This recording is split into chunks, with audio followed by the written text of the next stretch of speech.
And what's up, guys? It's Valentino, and today we're going to do a video about my slime. This is a mixture of Tide, Yellow Tide, and another laundry detergent, and it's turned out really good because it's really fluffy. Let me show you guys. The first book.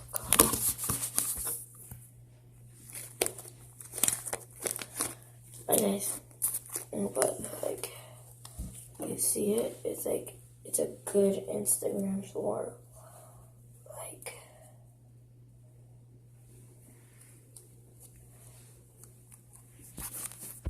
it's pretty good.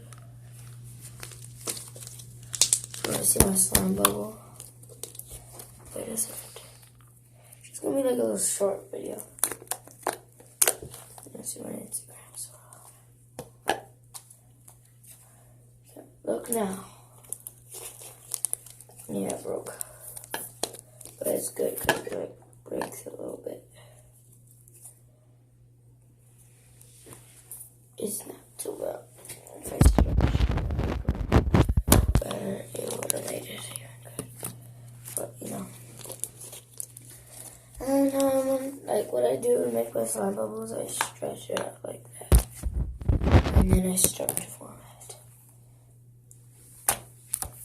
Whoa!